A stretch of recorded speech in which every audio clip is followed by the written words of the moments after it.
from NYU. She's a computational biologist who is working on RNA structure, on chromatin folding, and on DNA repair. And so please, Tamar.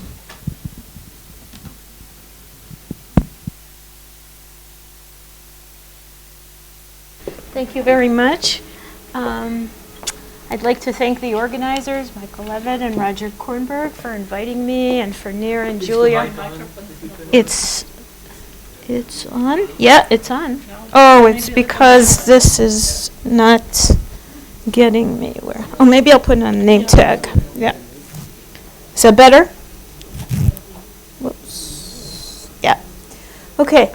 So today I'd like to give two half-hour talks.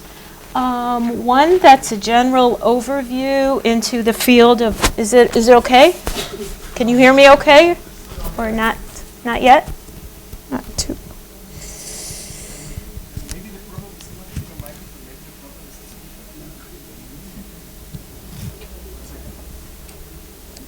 Okay, so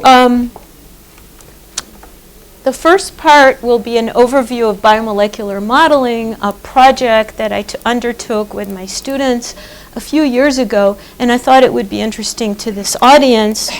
And what we wanted to look at the field as a whole and see how it's been doing in light of a few questions, which I'll describe.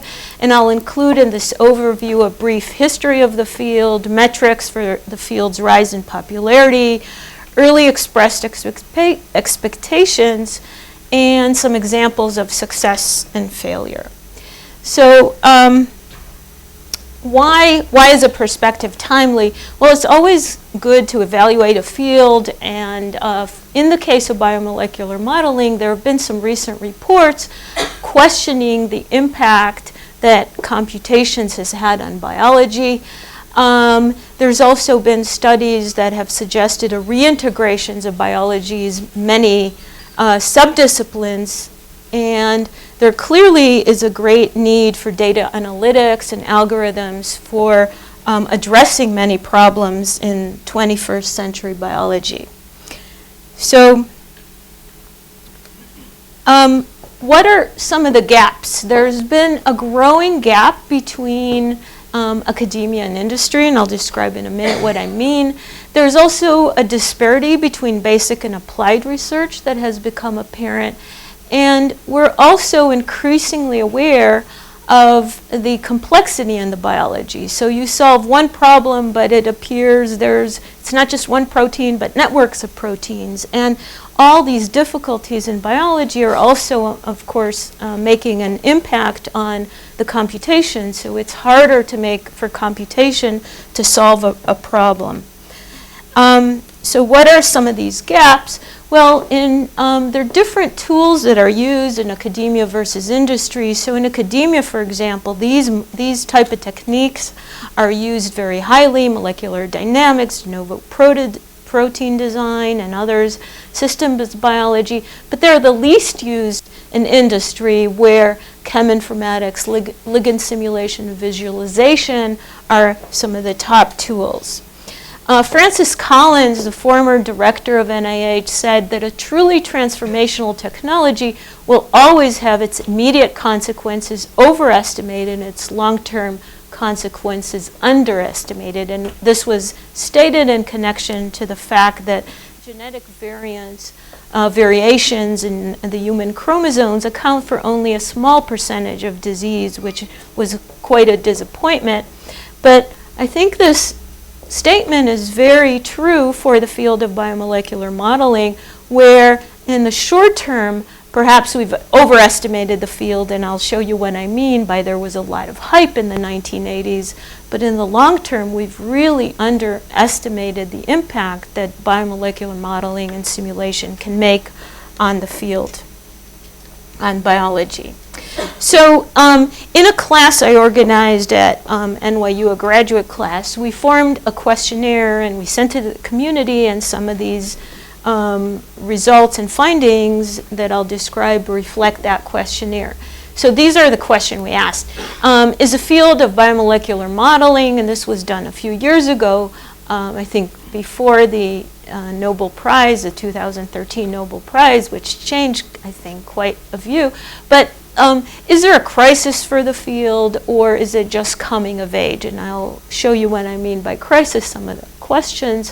What are examples of success and failures? And people always want notable examples. How do experimentalists and modelers view the field? And that's always been an issue. How has computer technology impacted the field? It's a very important question. Has computer technology really fueled the advance of the field? How important is the role of math and algorithms? Is it overwhelmed by the computer technology, or have these algorithms made a huge impact? What are some of the scientific obstacles, and what are some of the cultural, infrastructural, educational obstacles for more growth in this field? So a very brief view of the field. In the 1940s, molecular mechanics model were developed by some of these pioneers, Westheimer, Pitzer, Hendrickson, Pauling, but they couldn't do much of that because there weren't the computers available to really implement those ideas. The 1960s saw an important work by pioneers, Lifson, Sharaga, Allinger, Levitt, Warshall, and others, who began systematic force field developments. And this was really crucial in laying the groundwork for all the modeling work that followed. In the 1970s, the first MD of liquid water by Raman and Stillinger was very important. And soon after, there was some early reports of BBTI, a small, very small protein, simulated molecular dynamics. Even though not much was occurred at that simulation, it really stood the test of time. Water force fields were later developed by Berenson, Jorgensen, and others. They were really important for solvated simulations of biomolecules that came later. Quantum chemistry and structural biology, various enzymatic reaction by Karplus, Warshall, Levitt were really crucial again in putting all these components together, the molecular mechanics force field, the water potentials, the MD, and the late Peter Coleman really took these applications and emphasized the application to pharmaceutical developments and drugs, which also helped popularize the field. But it was really only when supercomputers became available in the late 1980s that the field really got going. So at the time when that started, there was a lot of inflated hype, a lot of hype for the field. So in 1986, Henry Schaefer, a pioneer of quantum chemistry, said it's clear that theoretical chemistry has entered a new stage with a goal of being no less than full partner with experiment. In the New York Times, soon after, it was said, in a marriage of biotech and high tech, computers are beginning to transform the way drugs are developed. And when the Nobel Prize in 1998 was awarded to Kramer and Popel, the Economist had a statement, in the real world, this could mean that most chemical experiments will be conducted inside the silicon chips. Turn off that Bunsen burner. It will not be needed or wanted in these 10 years. So in the 1980s, saw these huge inflated expectations that drug design would be solving all these solutions. And soon after came, I would say, a kind of better, bigger, faster approach to doing large simulations, longer. And but the main issues that became apparent are some of these limitations, that the force fields aren't perfect and the sampling is far from satisfactory. So to see an evolution of the field, you can see from this complicated view. But MD simulations, molecular dynamic simulations of proteins, nucleic acids, viruses, as we just heard, membranes, are really important for connecting structure to function through flexibility, molecular flexibility and conformational change. And here in this plot is an evolution of some of the key systems that were simulated. And here is the year. Here is the system size, and there's some gaps there. And here is the simulation length. So in 2001, when the late Peter Coleman simulated Villain for a microsecond, 4 months of dedicated supercomputer were required. The whole supercomputer center had to be shut down for this little protein to be simulated. And, but that was a very crucial landmark of the field. 10 years later, with dedicated computers for molecular dynamics like Anton and the D. Shaw group, could simulate small proteins for a millisecond, which is a big difference. And there's also been a lot of studies of very large systems like virus from Klaus Schulten, Blue Waters. And so the trend has been to simulate more complicated structures rather than going to a sugar molecule and simulated it at ultra high resolution over a large period of time. So it reflects the growth of the field in many directions. But to limit, the big limit that I would say became very apparent about 15 years ago, that there's approximations and limitations in the force fields. They're far from perfect. However, I want to emphasize that force fields need not be perfect for them to be useful. And adequate sampling of the conformation space is always an issue. And without clear addressing of these 2 points, it's hard to see how all these early hype would be met. So the field has grown very rapidly, and here are some metrics that I'm just going to show. When did I start? Just so I get my time at 22 or 1:45? 22? Okay. So in the comparative assessment of protein structure prediction, the number of groups has been rising, the number of modeling papers have been rising sharply. This is the number of papers as a function of how they distribute different journals. In terms of technique, MD is leading the way, followed by MC, IB initio, and other methods.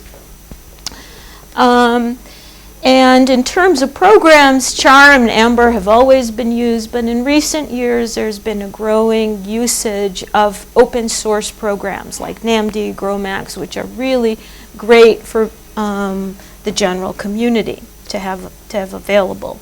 So one of the key questions that I mentioned before is that people had questioned is, has the community of modelers utilized computer hardware well? Well, here in this plot, we try to answer this question by plotting the fastest computers available as a function a year. And they're usually government lab computers. And here are landmark simulation in the field of biomolecular modeling for that year. And you could see, in fact, and here are some of the computer, those of you who are interested, which are the fastest computer. But it appears that, in fact, the community has utilized these machines very, very effectively, and almost this curve lies very close to the fastest computer, and there's no reason that to expect this trend not to continue. So computer power has helped popularize the field, and I like this quote from about 10 years ago because it reflects the state of the art at the time, and it says by 2005, the combination of increased computer power and improved potential functions has resulted in ability to generate simulations that approach the point at which they can survive the critical examination by experimentalists. So at least they're we've come to that level where experimentalists are paying attention to these simulations. And based on these data that we collected in the study, we put together this field expectation curve for the field of biomolecular modeling and simulation. So the field, a hype curve or a field expectation curve is something that James Bezdek developed, and he was a founder of a journal on fuzzy mathematics in 1993. And the idea is that every new technology has a curve, has a hype curve. So it'd be the iWatch, the Apple iWatch, or an iPhone, or maybe some of the technologies, other technologies. So there's always some trigger. In the case of the field of biomolecular modeling, it's the supercomputers. There's the initial euphoria and inflated expectation, and then there is some trough of disillusionment in the case of the field of biomolecular modeling. The key issues of force field limitations and sampling limitations became very evident. And most technology, of course, die off. And there are many new technologies, but those that survive. And in the case of biomolecular modeling and simulation, we think that it's only going to increase in importance. And right now, I think it's pretty fair to say that's a hand-in-hand tool with experiment for studying biological systems. So some of the views that we collected from the community were interesting. It's interesting to examine them. Mathematicians, computer scientists were more reserved or disappointment at the relatively modest impact of algorithmic advances. So there's been tremendous work, for example, in symplectic integration and resonance artifacts, understanding those things. But the improvements in algorithms for integrating the time step in molecular dynamics was really overshadowed by the computer technology advances. All believe that modeling is a companion to experiment, half considered a field of its own, and some thought that expectation, the early expectation of a field of a tool hand in hand with to design drugs and things were not met. I like these two quotes that these are very difficult modeling problems. Nature has to be considered the ultimate referee. Stephen Needle, a reserved Brit, says, my expectation have been conservative and therefore reality has thus not disappointed me. So it appears that there's no single approach that has succeeded. MD has provided a very valuable tool, but it's in no way a black box that you can just distribute and people can just plug it in and run their favorite molecule and design a drug. Force field need the most improvement, and I think now with the advent of polarizable force field, and there's already these first generation into production, it's very exciting, and I think some of the issues there have been resolved. And people have also said that more collaboration rather than more funding are needed to advance the field because there's a lot of duplication of efforts. Okay, and I'll conclude with some examples of failures and success. Well, it's always easy to find failures. We don't like to advertise them, but some general issues, of course, are that even when you have a lot of homology, protein homology, there are some unexpected differences in prediction that can be quite wrong. AB initial prediction of structure is a very difficult issue. It's not hard to find examples when these are these failures are evident. And there's clearly force field biases, for example, the difficulty of capturing beta structures in proteins. There's overstabilization of alpha helix structure in some of the earlier force fields. And there's many examples in the recent, not state-of-the-art force fields for RNA, but that the base pairs just fell apart. And I think in the recent CHARM, for example, where this was studied, these issues have been resolved. So as I said, molecular dynamics has been a very effective techniques for the field, to starting from very early on. Axel Brunger was mentioned. The technique of refining, using MD to refine experimental structures has proved very valuable. Interpret experimental data from many techniques. Link static structures to generate pathway, and this is some example from polymerase, so you know the endpoints of an open and close, and using transition path sampling, which is enhanced sampling method, we were able to connect in this work the different structure and show a pathway of the individual side chain motion that lead to the cumulative closing conformation of this enzyme. And there are other modeling successes. There's many examples of structure prediction that preceded experimental determination. In the case of the HIV protease, in Willie Taylor's group, the structure was interestingly predicted 2 years before the HIV protease was actually solved. And interestingly, when it was solved by crystallography, they said that the modeling structure was wrong. But it turned out they were wrong, actually, and they had to amend the crystal structure. And in the case of RNA, there's also very nice work in Eric Westhoff's group of some of these early RNA structure prediction that were very successful, and of course there are numerous successes from the CASP. Other modeling success, the theory of protein structure from Energy Landscape Funnels by Peter Woolenis, Frankfolder, Dill, Onuchek. There's so many names I'm naming, but I'm also missing many, many people, so please don't take this as the final word. There's many in our paper there we cite more complete.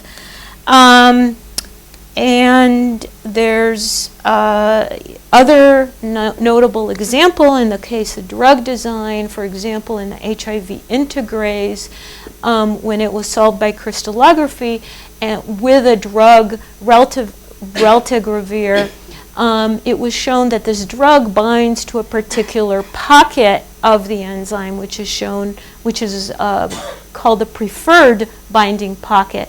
But modeling by McCammon and by others suggested that besides this preferred binding pocket, there's also an alternative binding pocket.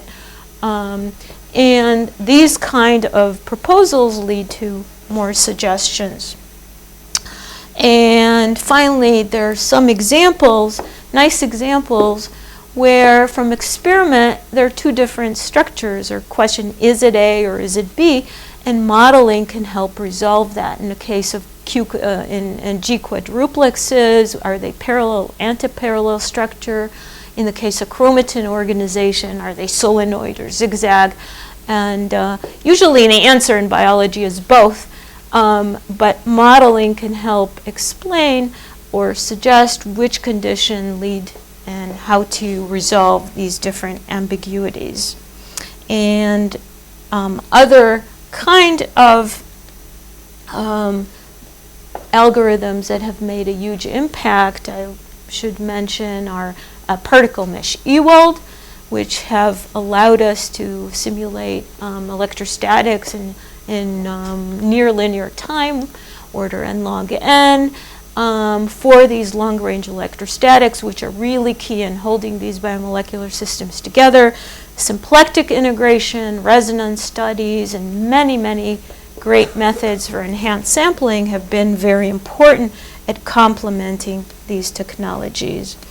So I think that all these early expressed doubts about the field or some of the limitations have really been put in the slide when the 2013 Nobel Prize was awarded to Karplus, Levin, and Warshall for development of their multi-scale models for complex chemical systems and making many of the pioneering contribution to the field. I think that, as I write in this opinion article, that this really is a landmark for the field. It provides a seal of approval to a field that traditionally lagged behind experiment.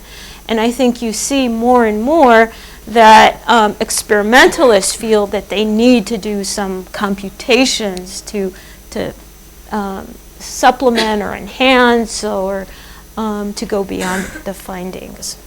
So that's all for this first half on the overview, and I'd like to just acknowledge many students and the article that I mentioned, this perspective of the field, appeared in Quarterly Review in Biophysics. And I can take a couple questions that I set up for the other part of my talk. So thank you for your attention.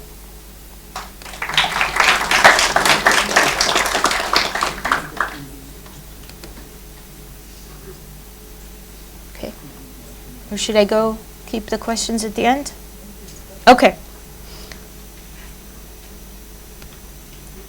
Okay. So in the second part, I'd like to describe work in our group, an application to chromatin structure. And this is in particular, I want to emphasize the multiple scales in the system and how we address them in this problem. So what I'll emphasize today is a recent new model for metaphase chromatin, which a hierarchical folding or flaking model for chromatin, and also how we used a multi-scale procedure to try to study an epigenetic effect, lysine acetylation, how it has a global effect on chromatin structure. So biomolecular systems are multi-scaled, and as you can see from this plot, of course, we need to not only deal with the biomolecule itself, but also with binding and reactions and macromolecular processes, and ultimately to things that happen on the organs and cells. And all these things have a wide range of time scale and system size, and many advances are needed by modeling on different levels to be able to study them satisfactorily. And the chromatin or DNA, the DNA folding problem is, I think, one very nice example where you have all these levels and you have an important problem to solve it, to understand how chromatin structure is at different levels and to relate it to functional properties of the genome. So this DNA folding in eukaryotes occurs on many scales. So the DNA in higher organisms is not isolated, but it's complex with proteins like yarn around many spools, and that forms the chromatin fiber. So DNA wrapped around these protein cores, which makes up the nucleosome building block, as you can see here. And we have a lot of information at this level, at the nucleosome building block from X-ray crystallography. And we have now a lot of experimental techniques that are even at the mononucleosome resolution that are able to capture things at these levels. But very little is known directly about higher levels of chromatin structure, such as the very compact levels of metaphase chromosomes. It is thought that at low salt concentration, the chromatin fiber is like beads on a string, as shown here. But a physiological salt, for a long time it's been thought that there's a 30 nanometer fiber, a very compact structure whose diameter is 30 nanometer fiber. And in the past decade or so, the question revolved around this 30 nanometer fiber. Is it a zigzag in shape or a solenoid in shape? And by zigzag, we mean that the linker DNA, these are the DNA that connect the different protein cores. They're straight, and you have a I plus minus 2. These are the local, every nucleosome is closest to its second neighbor. And that creates this kind of geometry. In an alternative solenoid proposal, each nucleosome is closest to its first neighbor. So it leads to a peak at I plus minus 1, and also at 6 from the special symmetry of the problem. So these were some of the questions over the past 10, 15 years. But more recently, the question is there a 30 nanometer fiber at all? Because experimental technique have suggested that there might be only evidence of 10 nanometer peaks in various structures, and there's proposals for various molten globules or polymer melt in the case of higher order chromatin structure. So it's been very interesting question for the field. Why would you want to study chromatin structure? Well, chromatin structure determines gene activity. When it's open, that is open, it's accessible, the DNA is accessible to the cellular machinery, all these template-directed processes like replication, repair. When it's closed, it's highly packed or transcriptionally silent. The DNA is not available for these processes. It's very important to understand, therefore, the folding and unfolding. Epigenetics is a way of affecting global structure of chromatin via charge modulation, phosphorylation, acetylation, and so on. And it's actually a very important technique. These kind of charge modulation can be used as a technique for repressing cancer cells, and there's effective drugs in the clinic that rely on epigenetics. And chromatin state itself depends on many factors, which is an ideal for modeling because modeling can systematically affect and examine changes in linker length. The DNA linker lengths that connect the different nucleosomes can have a very profound effect on the structure, where the nucleosomes are positioned, the linker histone H1, which is an alternative protein that also binds, and various histone variants and post-translational modification have a huge impact on chromatin structures. And multi-scale approaches are needed to merge all these levels together, from fibers to chromosomes, and try to reconcile all the data that are coming from in vitro biochemistry, in vivo imaging, modeling, and genome-wide measurements, like Hi-C techniques. So to simulate chromatin, you have to use coarse grain model. You cannot use all atom techniques because the systems are too large. There have been all-atom approaches for nucleosomes, even dinucleosomes, and certainly individual tails, and there are many important questions that can be done. But if you want to look at fibers, you have to use different coarse graining techniques. And these are some different techniques that are available and developed by different groups. In the model that we've developed over the last 15 years or so, we keep refining and advancing it and changing the problems that we can address with it. But this is the basic model that we settled on. We represent the nucleosome core with DNA wrapped around it as an electrically charged object. And these are the dibuccal beads that are colored by the charge. And we represent the tails of the histone proteins. They're 2 dimers each of H3, H2A, H2B, and H4. And these flexible tails are very important for making the fiber structures, and therefore we model them as in the United in more detail as flexible units in the United atom model that actually was developed by Levitt and Warshall in the 70s. We use the linker DNA beads. We use beads. Each bead here represents about 9 base pairs.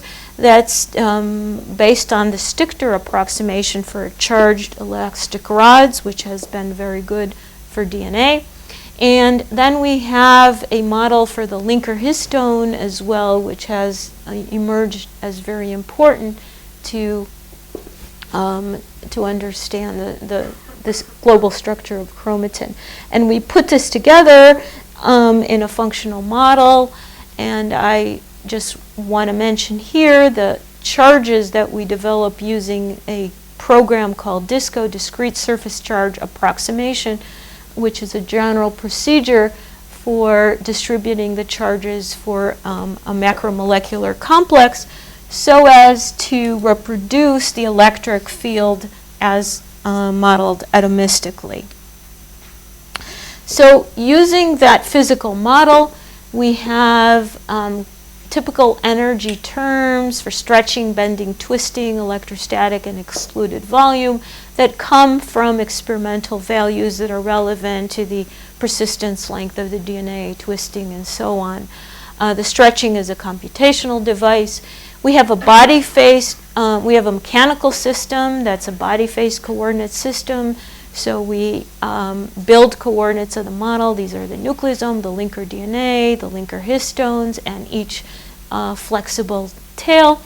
And we use Monte Carlo to sample the structure, the resulting structure, with local rotation and translation, global rotations, and also a regrowth step by taking a piece and putting it at the other end, which we found to very accelerate convergence.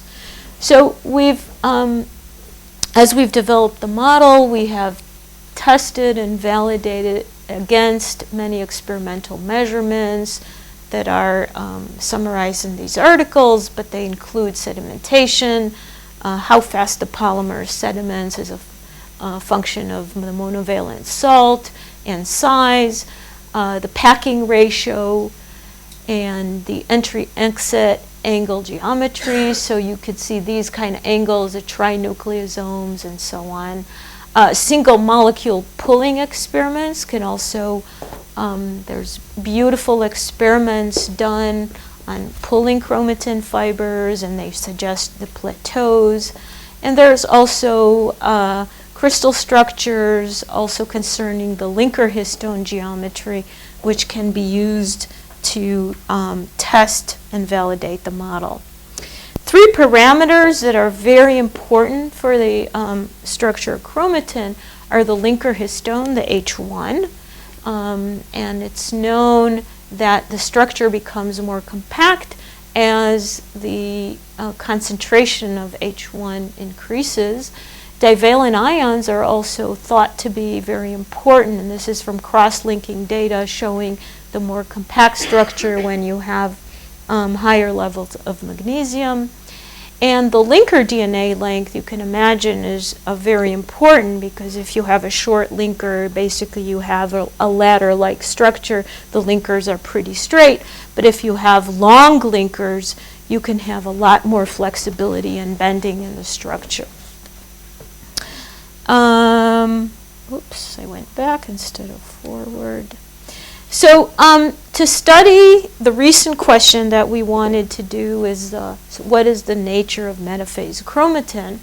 We had to scale up our model to build much larger system, and Gavin Bascom and my group, also in collaboration with Carissa Sambumatsu from LANL, Los Alamos National Lab, we've put some work into getting our program to work on very large computers, and so that we can study longer fibers.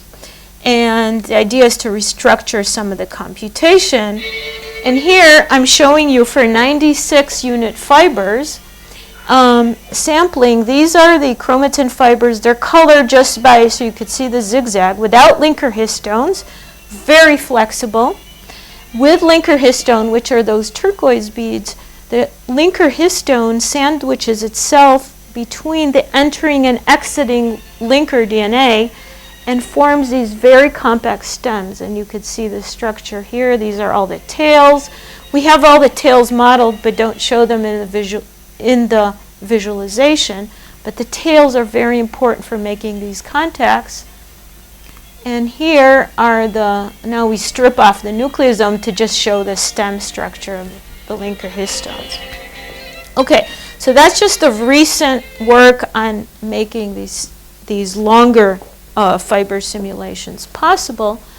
And the question, as I said, that we wanted to address is how can you reconcile experiment that suggests lack of 30 nanometer fiber in vivo? So we teamed up with Sergei Grigoriev. We've worked with him for a long time. And he does cross-linking experiments using a technique called emanic. And essentially they take these short chromatin fibers. In this work, he scaled up to 24 unit fibers. You cross-linking by formaldehyde. You unfold them and visualize them with electron microscopy. And you can actually count the number of nucleosome interactions, so you can have a map, like I showed at the very beginning, of which nucleosome is in contact with which other nucleosome.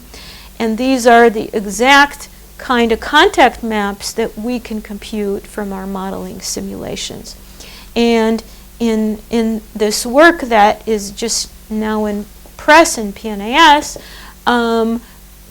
we describe this recent collaboration where Sergei was able to visualize chromatin in situ in interphase and metaphase HeLa cells.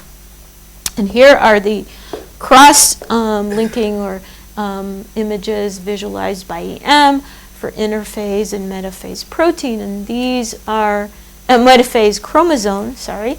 And here are the interactions and nucleosome interactions that they're obtained. So to analyze this in terms of structure, so there's these contact maps and there are these beautiful images from EM, and we want to understand them in more detail.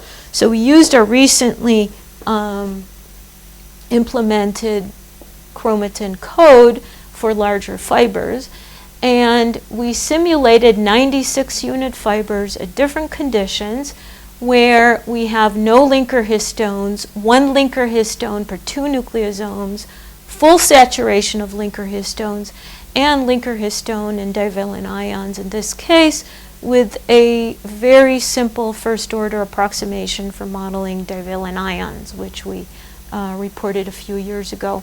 And this was done with 2 linker lengths that mimic chicken erythrocyte and human HeLa cells. And what you see here is a very clear trend that when you have no linker histone or unsaturated levels of linker histone, you start seeing this kind of looping emerge. And when you have a saturated linker histone, like you saw in the movie, you have very compact stems. In terms of the cross-linking experiments, so here are the 2 curves in green are Sergei's data from his experiments, and here are the computed data from our different fibers. And there are 2 features that are prominent in these different systems, and here are the corresponding structures. One is the persistent zigzag structure. So the I ±2 loop is very prominent. So one of the key questions has been, well, the 10 nanometer fiber signal may be there. Does that mean that the zigzag structure is lost? Well, our combined work suggests that the zigzag structure is not lost. It's very prominent in these very compact high order structures. The other feature that's very prominent in metaphase chromatin is the enhanced long-range contacts. So I ±7, you see these very prominent increases, and which is evidence of this kind of looping. So in more detail, here is the structure, for example, that you could see in greater detail, the loop structure. So you have a kind of a loop formed and a loop over a loop. And I'll show you more pictures. And here are the contact maps which can explain better what's going on. So here are the nucleosomes. Here it's just a matrix of the nucleosome contacts, very similar to the kind of contact maps you get in high-C experiments. The ones near the diagonal are the near interactions due to the fiber. But here you have the hairpin interactions, these perpendicular lines, and these parallel lines are these hierarchical loops. And these occur very prominently when you have subsaturated fibers. So in more detail, you can analyze this kind of structure to see these sharp kinks that explain these, and the increase of these long-range contacts that are seen in the experimental data and also captured by the modeling are these global folds. So you have folds of folds. And that is, these kind of structures are absent in the saturated linker histone fibers. So this is what we think is going on. We think there's a hierarchical looping model or flaking model. This is a term, rope flaking is a term used for stacking rope that's used for rappelling and mountain climbing. It's a very simple way, so you could see, you could take basically a long piece of rope and you just fold it like that on top of another loop over loop. And it's a very easy way to compact loops, but also very easy to pull it apart without tangling, which is very important for DNA. So what we think is going on in terminal differentiation cells, which is the saturated linker histone fibers, you have this kind of zigzag fiber. As you have interphase cell, you have subsaturation of linker histone perhaps and other epigenetic modifications. You have a much more loose fiber that starts looping. And when you have the most compact state, such as metaphase chromatin, you have this loop over loop or hierarchical looping. And this kind of flaking rope pattern explains and can help reconcile not only these EM data in the absence of the 30 nanometer peaks, but also some of the other models that have been proposed for higher order chromatin structure, such as the plate model of Debon, which has the nice feature that it explains the different chromosomal territories, but it cannot reconcile other aspects with other models that are like the polymer melt model for chromatin, higher order chromatin, which has these nice loose features but do not have any of the regularities in the structure like the zigzag structure that we suggest here. Here's just another view of this rope flaking kind of arrangement. So you have a loop over loop in a very compact way, and different factors, not just the concentration of linker histone, but different epigenetic modification can help relate transcriptionally silent chromatin states to transcriptionally open and available states. So is there experimental support for this kind of hierarchical looping or flaking model? Well, high throughput chromosome conformation capture techniques have emphasized that loops bring together gene regulating elements, so the importance of looping is also present in these models. There's also support for the persistent zigzag structure in single resolution mononucleosome techniques. They can actually show that there are clusters of tetranucleosomes or 8 nucleosomes grouped together, which also are supported by this kind of model that we're proposing. And in a beautiful new work from Roger Kornberg's lab, there's also a nice mechanism where chromatin has these 3 states that are different condensation, from loosely packed to highly compact. And these architectural states are also connected by looping. Looping is very important to relate them.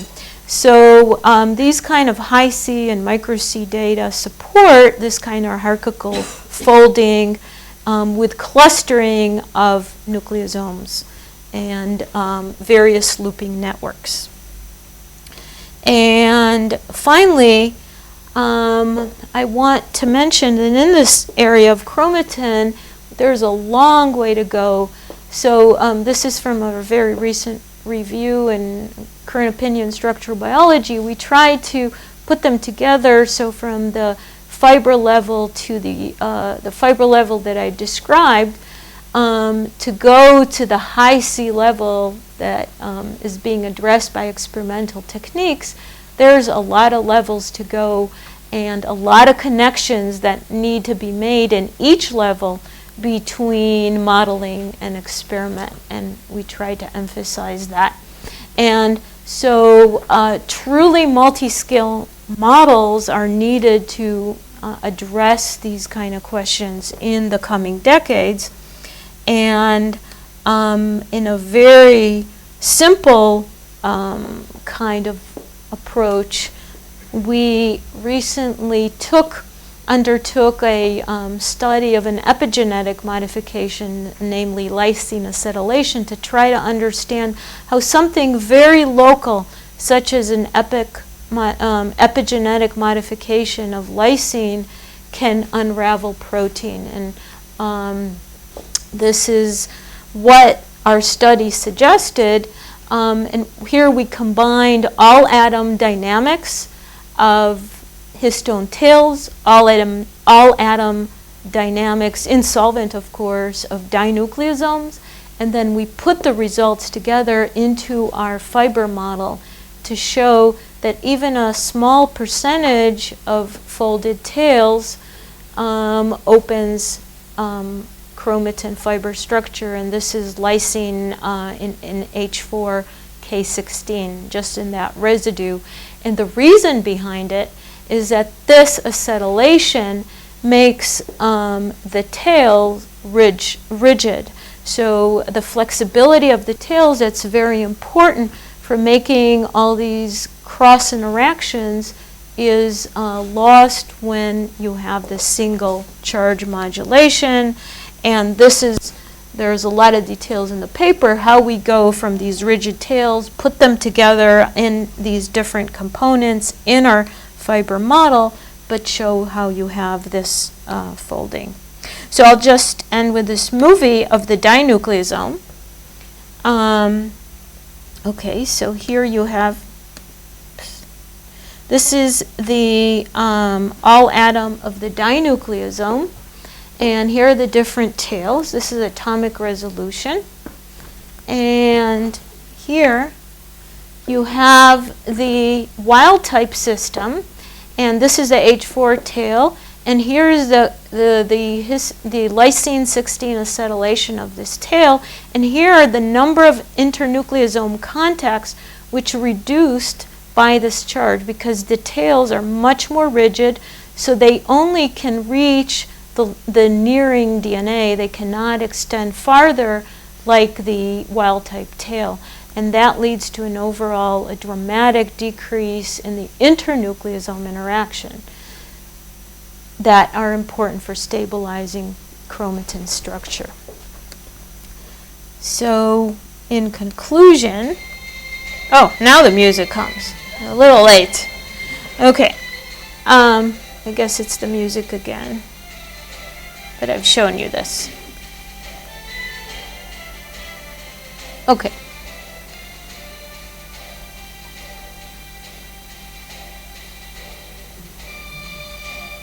All right, so I've shown you that. So I'll conclude. So in this work, I showed how results from our mesoscale chromatin model, enhanced for long fiber simulation, suggest with the cross-linking data that there's a hierarchical looping or flaking, rope flaking model for metaphase chromosome in which you have persistent zigzag structure, but a loop over loop or hierarchical looping. And this kind of model also suggests immediately how linker histone and other epigenetic changes can control the compaction state of the chromatin fiber. And this other work that I've shown you very quickly, but it was an attempt to build a multi-scale protocol to study how something like a single charge modification in the histone tail H4 unfolds chromatin dramatically. And here the study suggested that the unfolding is not due to charge modulation per se, but rather by inhibition of the internucleosome interactions, which are really key at folding the fiber. And this is because the charge modulation changes the tail flexibility, makes them much more rigid and then therefore unavailable. So I'd like to thank this work. Actually was done by a very small group. Rosanna Colapardo, who is now starting her group at Cambridge. Tony Luke, who's now an assistant professor at San Diego State University. Gungar Ozer in my group, and Gavin Bascom. And as I mentioned, we've worked with Sergey for a long time in collaboration on these cross-linking studies. And these are some of my collaborators on the larger model and on the epigenetic changes. Thank you very much for your attention. Okay, so any questions? We have to pass microphones. Why did we use 9 nucleotide per bit? Why not less or more? Yeah, that comes from actually the Stichter's representation of the model, the 30 nanometer. The radius of these beads is very suitable for this kind of model. But yeah, of course, in the future, going to a finer model is something we will consider, and that we're actually doing in collaboration with Carissa to put in sequence effect. Ultimately, we'd like to study specific sequences, nucleosome positioning, but this works very well for the unified model. Did you use fixed linker lengths? Yes. Because as you doubtless are aware, the linker length one measures is an average. Right, right. Yes, we've used fixed linker lengths, but we've got several papers actually on doing variable linker lengths. And it's very clear from our work and that of others that the variable linker lengths, and we had a paper last year showing that variable linker lengths enhance looping, actually, enhance the polymorphic structures of the fibers. So in fact, I have one postdoc now who's trying to develop a model so we can have a more sliding or a non-uniform variable. So we have a specific organism and we can model the individual linker lengths. But all these variabilities are very important to build into a model. You're right. So on slide, I think it was 30, you were showing something I didn't quite understand. So how do you account for the post-translational modifications of histones and also modifications to nucleotides? And in the end, how do you choose? 30, you Are said? there I think it was this one, 29, sorry. And how do you choose? Is there any pattern? 29. Is there any pattern in acetylation that you're using, or is it just random? No, it's very specific. I don't think this is in the last study that I showed. In this one, I think this one. This is the one you meant. 29 is the first one. So on slide 29 you show all different like methylation, phosphorylation, acetylation. Oh, that one. That was just that was just a way to go from various states of the fiber structure. Yeah, this one. Sorry. Yeah, this is just an idea. Where's this here? Yeah, that all these, for example, citrullination of linker histone H1, that's known to relax the structure. This is just a schematic diagram of all these effects that can affect the global state of chromatin. Yeah, so you don't model it. No, but in the last model, we actually modeled, and there's different states. So that is done, that's easy to do, and here you could see these different acetylation of H4K16, H4, and we also have in the paper H3 modification. This was a huge computational effort dealing with several epigenetic modification, different force fields, to test all these effects very systematically. That's very easy to do starting from the all-atom level. We actually use several state-of-the-art force field, amber charm. We didn't find any, they were very robust in terms of reproducing the experimentally observed effects. So we didn't find any. The supplementary information of this Jack's paper has all those details of force field effects. Yeah, the reason I'm asking is because recently there was a paper, I think it's they made some ambient simulations of some samples of intrinsically disordered peptides for which they had NMR data. And it turns out that the choice of force field has more impact on the overall results than if it just randomized the entire sequence. That's why I asked. Well, there is, in the first part of my talk I mentioned, force field issues are always present. There's always these issues. In this particular application, there's so many other things that are important, but we did not find any issues with the two state-of-the-art force fields that we use.